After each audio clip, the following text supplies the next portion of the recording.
I grew up in a large Mormon family where I went to church every Sunday and was taught to follow strict rules and came to believe that if broken, I would not be accepted into God's kingdom. I always believed in God, but never felt like I had a relationship with him or truly knew his character.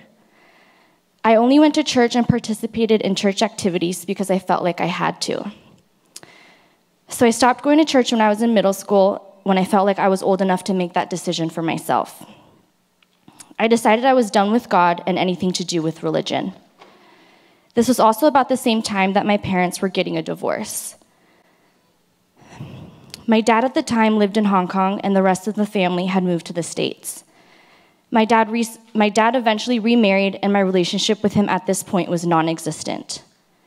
I felt like my dad had abandoned my family and started a new life without us. I used to watch my friends' dads and think to myself how lucky they were to have a dad who was always around, and I always envied that father figure in their lives. During this time, my relationship with my mom was very rocky as well. I blamed my mom for my dad leaving because my mom and I at the time were not getting along. I thought since I can't get along with my mom, she must have been the reason my dad left too. We fought all the time, so essentially, I had no parent to turn to throughout high school. No parents to love me, encourage me, and guide me during such a critical time in my life. I was the middle child of 6 kids, so on top of my non-existent relationship with my parents, I always felt like I never received as much love or attention compared to my other siblings. I was also very different from all of them. I always felt like an outcast within my own family and thought of myself as the black sheep. I had no relationship with either parent and was not close to any of my siblings, so I felt very alone, unloved, and unimportant. Throughout high school, I jumped around from different friend groups and often got involved with the wrong crowd. High school was filled with a lot of ups and downs, but something that really stayed with me was the first time I got drunk. When I entered high school at the age of 14.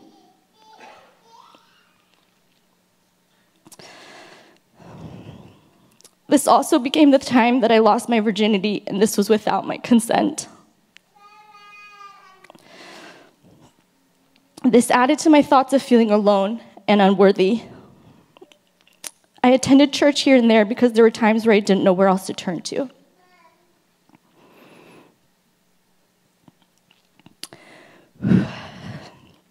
I can't say that there was a time in my life where I felt like I had a come to Jesus moment.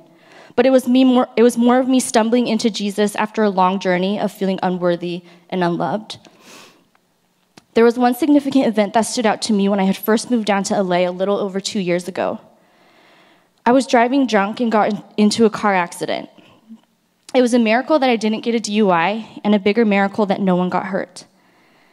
I spent a lot of time thinking about that accident and thinking how lucky I was. Because to be really honest, I had no memory of driving home that night.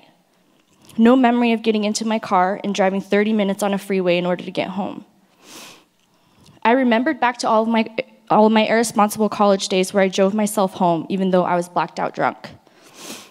All those mornings I woke up and wondered how I got home. But after that car accident, I understood it was all God. God had bigger plans for me all along. He protected me and watched over me without fail every single time. After this realization, I knew I needed Jesus more than ever, but I didn't know where to start. I had recently moved to LA, only knew a few people, but I eventually told my best friend and roommate Eunice that I wanted to go with her to church. And aside from going to church, she also brought me to her small group, and that's where I met Jamie Lee. God revealed himself to me through Jamie and through fellowship from people from small group and football. And all of this helped me recognize the importance of community.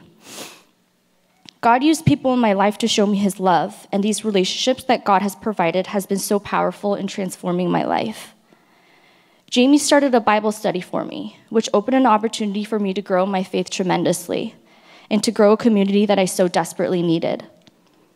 1 Corinthians 3:6-7 describes our relationship so perfectly. It says, "I planted the seed, Apollos watered it, but God has been making it grow. So neither the one who plants nor the one who waters is anything, but only God who makes things grow." God planted a seed in me, and Jamie did the watering. She showed me a glimpse of the love that my Father in heaven has for me, and it opened my eyes to a love and grace that I had never known. I knew without a doubt in my mind that God sent Jamie to help me grow my relationship with God. She encouraged me and loved me and helped me realize that God had been with me through all my tears and heartbreaks because he knew me and claimed me even before he formed me in the womb. Isaiah 43, 1-3 reads, "He who created you, he who formed you, I have redeemed you. I have summoned you by name, you are mine."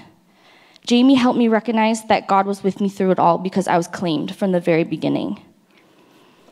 Trying to walk through life alone without the support of anyone took a toll, and I struggled a lot with anxiety throughout my young adult years. I got into the habit of turning to weed to calm those anxieties, but through my walk with God, I am learning to trust God and cast all of my anxieties or all my worries onto him, and turn to prayer and scripture during times of anxiety. I never realized how much pain I carried with me all those years, but slowly God took all of my pain away and made me into a new person, all because I am his and I am loved, more than I will ever know by someone who died to know me. Romans 5, 6-8 reads, "At just the right time when we were still powerless, Christ died for the ungodly." God demonstrates his own love for us in this. While we were still sinners, Christ died for us. God knows me for all of my sins and brokenness, and yet he sent his son to die for me and still gives me unconditional love. I spent so many years running away from God, yet when I came crawling back with all of my shame and brokenness, he showed me grace and took me in with open arms. It's crazy to think about my life now and compare it to how it was just 2 years ago. I was so lost and broken and yearning for more. Now I can proudly say that I am a daughter of God and I have a Father in heaven that will never fail and that loves me unconditionally. And here I am, getting baptized today and sharing my testimony, which is an incredible testament to the power of God and how his grace and love can change and heal a broken sinner like me. There are still times when I feel like I don't deserve all the love and blessings I have received. I even postponed my baptism a couple months ago because I felt like I wasn't worthy enough to take that step. And even with all the relationships I have built, I feel like it's too good to be true. But I am constantly reminded that God will meet all of my needs according to the riches of the world, and blessed is the one who trusts in the Lord, whose confidence is in him. I lived a long time feeling like the people who were closest to me failed me, but now I'm constantly overwhelmed by the love I feel from my Father in heaven and have been blessed with a community that I get to call family. Thank you.